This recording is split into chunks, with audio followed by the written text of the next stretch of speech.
আসসালামু আলাইকুম। আপনার উপর শান্তি বর্ষিত হোক। প্রিয় সত্যান্বেষী, খতমে জামালির সত্য ও সুন্দরের ভুবনে স্বাগতম। আসলে জীবনকে সুন্দর করার জন্য প্রয়োজন কোরআনের জ্ঞান। আল্লাহ নিজেই বলেছেন, আমি কোরআনকে খুব সহজ করে দিয়েছি যাতে করে তোমরা এর শিক্ষা মনে রাখতে পারো। হে মানুষ, তুমি কি এর শিক্ষা হৃদয়ে ধারণ করবে না? সূরা কামারের 17, 22, 32 ও 40 নম্বর আয়াতে 4 বার আল্লাহ এই একই কথা বলেছেন। আসুন আমরা কোরআনের শিক্ষাকে হৃদয়ে ধারণ করার জন্যে পুরোপুরি মনোনিবেশ করি। আর এই প্রয়াসে আমি শহীদ আল বুখারী মহাজাতক আপনার সাথে রয়েছি। হালকাভাবে চোখ বন্ধ করুন, নাক দিয়ে লম্বা দম নিন, ধীরে ধীরে মুখ দিয়ে দম ছাড়ুন।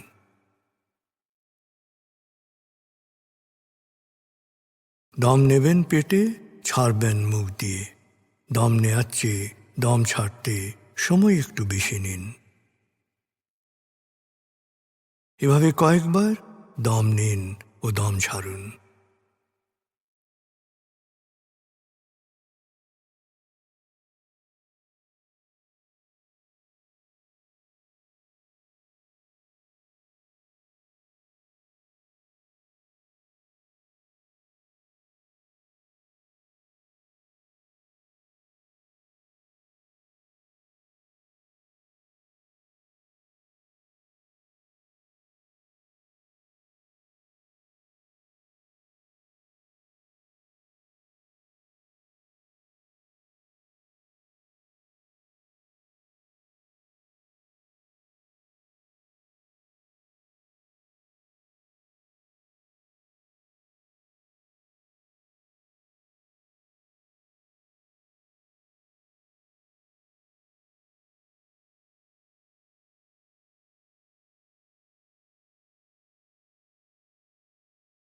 এবার দম স্বাভাবিক হতে দিন। এবার নাক দিয়ে ধীরে ধীরে দম নিন, নাক দিয়ে ধীরে ধীরে দম ছাড়ুন।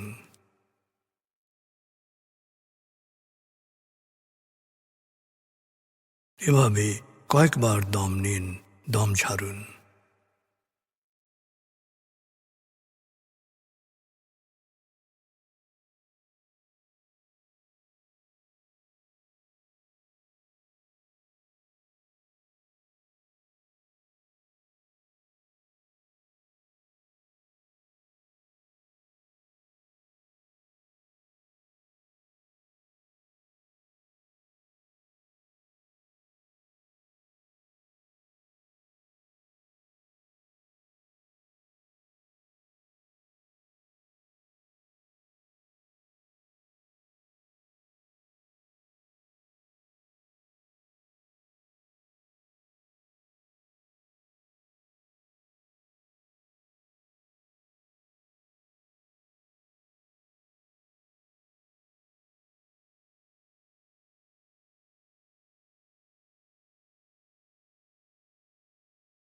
এখন দম স্বাভাবিক হতে দিন।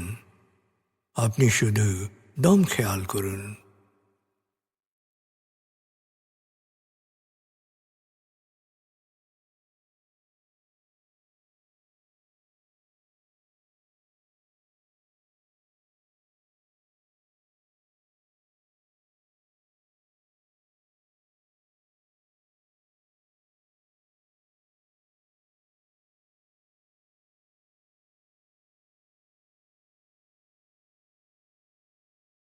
প্রিয় সত্যান্বেষী, এবার আমরা ডুবে যাব সূরা ফাতিহার তেলাওয়াত ও মর্মবাণীতে।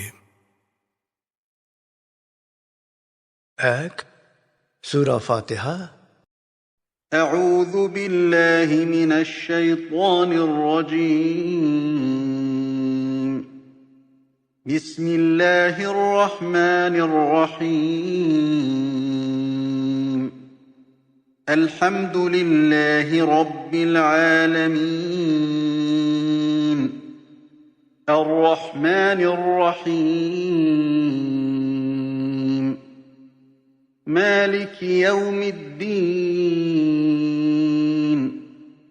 إياك نعبد وإياك نستعين اهدنا الصراط المستقيم صراط الذين أنعمت عليهم غير المغضوب عليهم ولا الضالين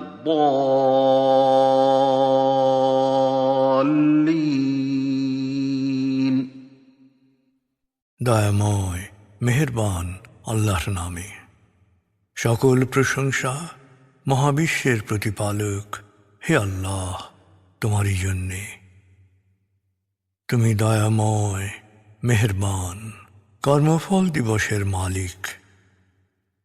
আমরা শুধু তোমারই ইবাদত করি, শুধু তোমারই সাহায্য চাই। প্রভু হে, সাফল্যের সরল পথে তোমার প্রিয়জনদের পথে আমাদের পরিচালিত করো। প্রভু হে, বিভ্রান্ত অভিশপ্তদের অন্ধকার পথ থেকে তুমি আমাদের রক্ষা করো।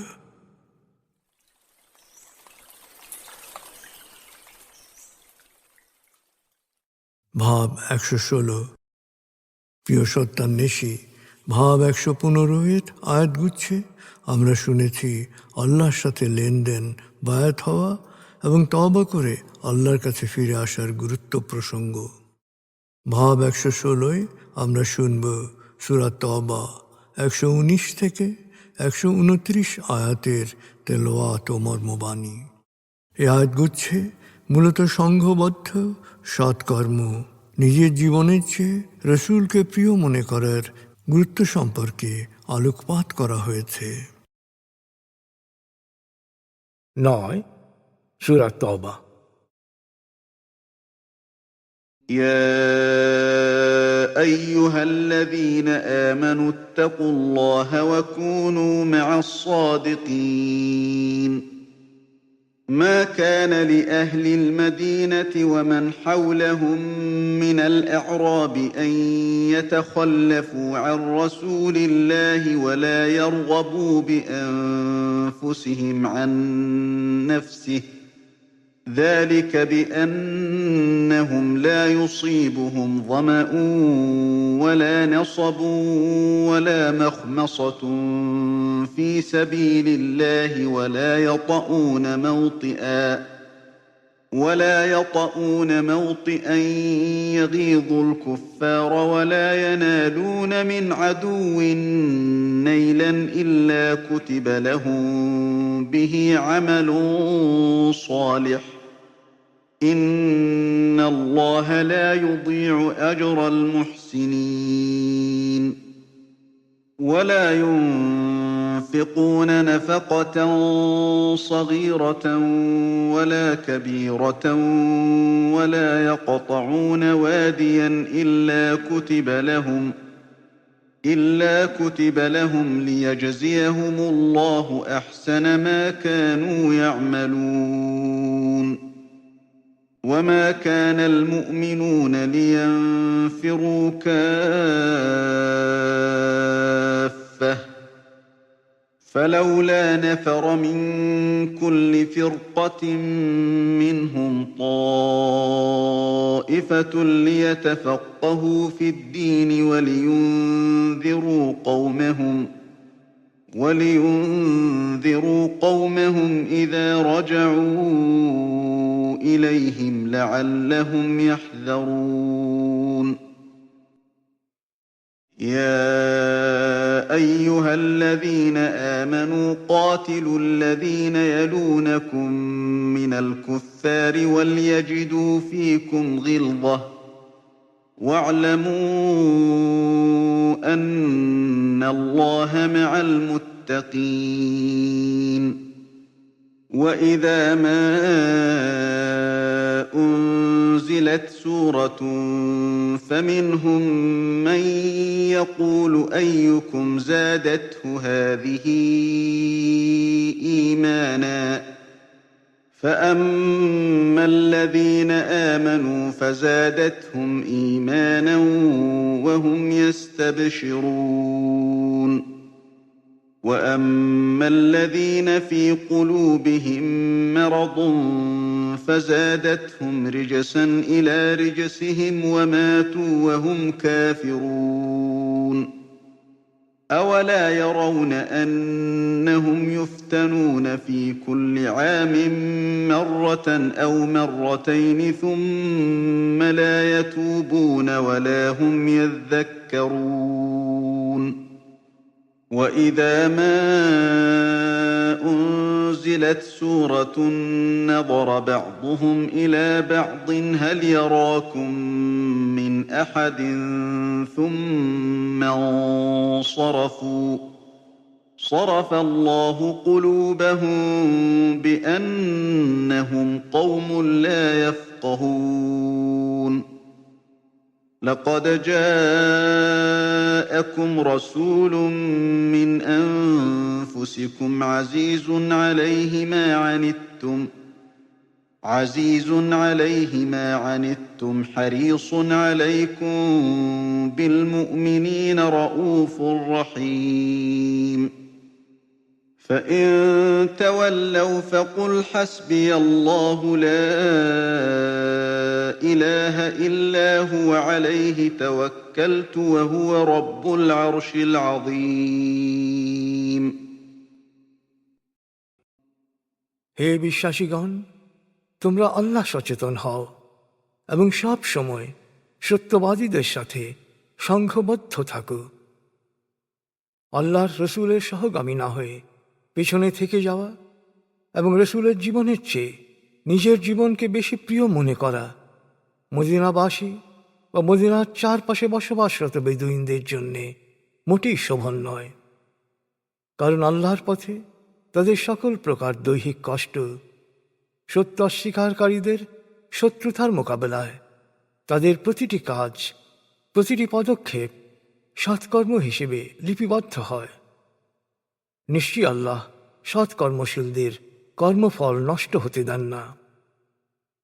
একইভাবে তারা আল্লাহর পথে কম বেশি যাই দান করে এবং আল্লাহর বাণী বহনে যত পথেই পদচারণা করে সবই সৎকর্ম হিসেবে লিপিবদ্ধ হয়, যাতে করে তাদের প্রতিটি কর্মের চেয়েও অনেক উত্তম পুরস্কার আল্লাহ দিতে পারেন। তবে যুদ্ধের সময় বিশ্বাসীদের সকলের একসাথে অভিযানে বের হওয়া সমীচীন নয়। প্রত্যেক সম্প্রদায় থেকে একটি অংশ অবশ্যই যুদ্ধযাত্রায় বিরত থেকে আল্লাহ প্রদত্ত ধর্মবিধান সম্পর্কে গভীর জ্ঞান লাভে নিজেদের নিয়োজিত রাখবে। এই জ্ঞানীরাই যুদ্ধ থেকে ফিরে আসা যোদ্ধাদের নৈতিক সত্য জ্ঞানে সচেতন করে তুলবে, ফলে তারা অন্যায় থেকে নিজেদের রক্ষা করতে পারবে। হে বিশ্বাসীগণ, তোমাদের কাছাকাছি অবস্থানরত সত্য অস্বীকারীদের দৃঢ়তার সাথে মোকাবেলা করো। ওরা যেন তোমাদের অটল অনড় মনোভাব দেখে বিচলিত হয়। আর জেনে রাখো, আল্লাহ সচেতনদের সাথেই আল্লাহ রয়েছেন। যখন কোনো নতুন সূরা নাজিল হয় তখন এই সত্য অস্বীকারীরা বিদ্রূপ করে জিজ্ঞেস করে, বলো, এ নতুন সূরা কার কার বিশ্বাসকে শক্তিশালী করল? আসলে যারা বিশ্বাসী, প্রত্যেক নতুন বাণী তাদের বিশ্বাসকে শক্তিশালী করে। আর আল্লাহ যে মহাপুরস্কারের সুসংবাদ দিয়েছেন তাতে তারা আনন্দে উদ্বেলিত হয়। কিন্তু যাদের অন্তর ব্যথিগ্রস্ত, প্রতিটি নতুন সূরাই ওদের অবিশ্বাসের জটকে আরো জটিল করে তোলে এবং শেষ পর্যন্ত সত্য অস্বীকারী হিসেবেই ওরা মারা যায়। ওরা কি লক্ষ্য করে না, বছরে 2-1 বার ওরা পরীক্ষার মুখোমুখি হচ্ছে, কিন্তু এরপরও ওরা তওবা করে না, সত্যের শিক্ষা গ্রহণ করে না। যখনই কোনো সূরা নাজিল হয় তখনই ওরা একে অপরের দিকে তাকায়, ইশারায় বলে, তোমাদের অন্তরে কি আছে তা দেখার মতো কেউ আছে কি? এরপর ওরা কেটে পড়ে। ক্রমাগত সত্য অস্বীকার করায় আল্লাহ ওদের হৃদয়কে সত্য বিমুখ করে দিয়েছেন, কারণ ওরা এমন সম্প্রদায়ের সদস্য যারা সত্য উপলব্ধিতে নিজস্ব বিচার বুদ্ধি প্রয়োগ করে না। হে মানুষ, তোমাদের মধ্য থেকেই তোমাদের কাছে রসূল এসেছে। পরকালে তোমরা দুর্ভোগের সম্মুখীন হতে পারো, এই চিন্তা তার জন্য অত্যন্ত কষ্টদায়ক। সে তোমাদের কল্যাণকামী। বিশ্বাসীদের প্রতি মমতা ও সহানুভূতিতে তার হৃদয় পরিপূর্ণ। হে নবী, এরপর ক্রমাগত সত্য অস্বীকারীরা যদি সত্য থেকে মুখ ফিরিয়ে নেয়, তবে নিঃসংকোচে বলো, আমার জন্যে আল্লাহই যথেষ্ট, তিনি ছাড়া কোনো উপাস্য নেই, আমি তারই উপর ভরসা করি, তিনি মহা আরশের অধিপতি।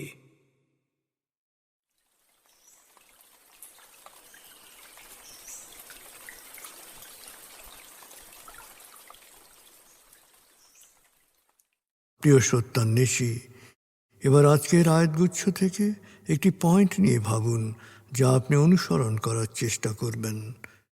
ভাবনাটা হতে পারে, আপনি কি সত্যবাদীদের সাথে সংঘবদ্ধ? আপনি কি নিজের জীবনের চেয়ে রাসূলুল্লাহ সাল্লাল্লাহু আলাইহি ওয়াসাল্লামকে প্রিয় মনে করেন?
প্রিয় সত্যান্বেষী, কোরআনের মূল শিক্ষা শুকরিয়া ও দোয়া।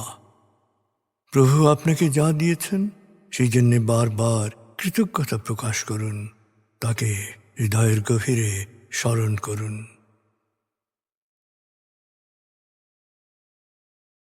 আল্লাহ আল্লাহ আল্লাহ আল্লাহ আল্লাহ আল্লাহ আল্লাহ আল্লাহ আল্লাহ আল্লাহ আল্লাহ।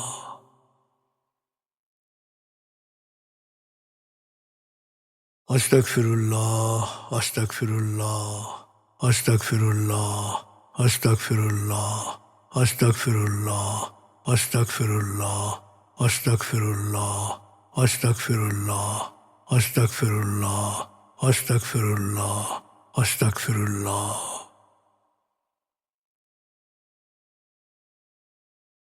আসুন প্রার্থনায় ডুবে যাই।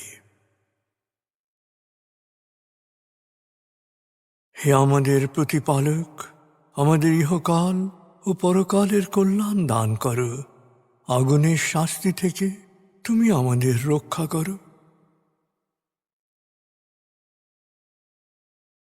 হে আল্লাহ, পানাহ দাও ভয় ভীতি আতঙ্ক থেকে, অশান্তির আগুন থেকে, অস্থিরতা হতাশা পেরেশানি থেকে, দুঃখ কষ্ট থেকে, ঋণ ও কুফরি থেকে, অভাব আসক্তি ও নেতিবাচকতা থেকে।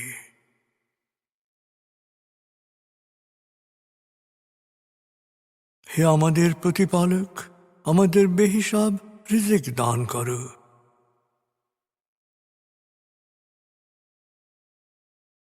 হে নিরাময়কারী, আমাকে পরিপূর্ণ নিরাময় ও সুস্বাস্থ্য দান করো। প্রভু হে, আমার মা বাবা অভিভাবক শৈশবে যে মমতায় আমায় লালন করেছেন, তুমিও তাদের উপর সেরূপ করুণা বর্ষণ করো।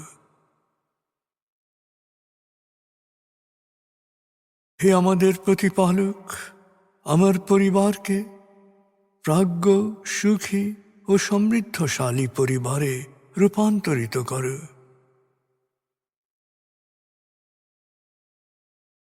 হে করুণাময়, আমাদের কোয়ান্টাম ফাউন্ডেশনকে, আমাদের সংঘকে তুমি কবুল করো। সংঘের প্রতিটি কাজে প্রবৃদ্ধি দান করো। সংঘের সবার উপর তোমার রহমত ও করুণা বর্ষণ করো।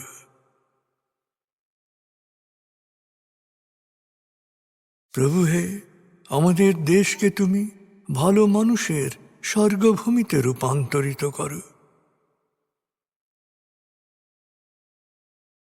হে করুণাময়, পৃথিবীর সকল শোষিত বঞ্চিত মানুষকে জালেমের জুলুম থেকে, শোষকের শোষণ থেকে মুক্তি দাও।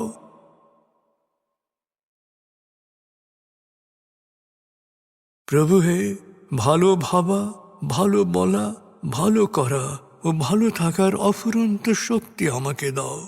আমি যেন সব সময় নিজের ও অন্যের যত্ন নিতে পারি। প্রভু হে, আমাকে বিশ্বাসী সৎকর্মশীল সংঘবদ্ধ মানুষ হিসেবে মৃত্যু দান করো।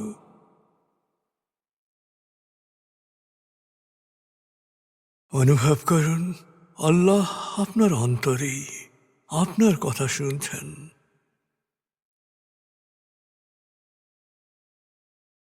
আল্লাহ আল্লাহ আল্লাহ আল্লাহ আল্লাহ বলতে বলতে মনের সকল আকুতি তাঁর কাছে পেশ করুন।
এবার মনে মনে বলুন, দয়াময় তুমি মহান, সর্বশক্তিমান, আমি তোমারই দাস, আমি তোমাতেই সমর্পিত। দয়াময় তুমি মহান, সর্বশক্তিমান, আমি তোমারই দাস, আমি তোমাতেই সমর্পিত। দয়াময় তুমি মহান, সর্বশক্তিমান, আমি তোমারই দাস, আমি তোমাতেই সমর্পিত।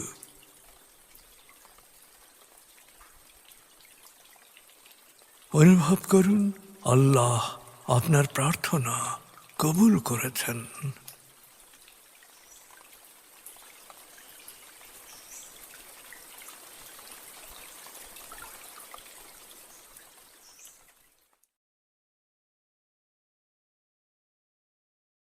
এবার লম্বা দম নিন, 0 থেকে 7 গণনা করে স্বাভাবিক জাগ্রত অবস্থায় চলে আসুন।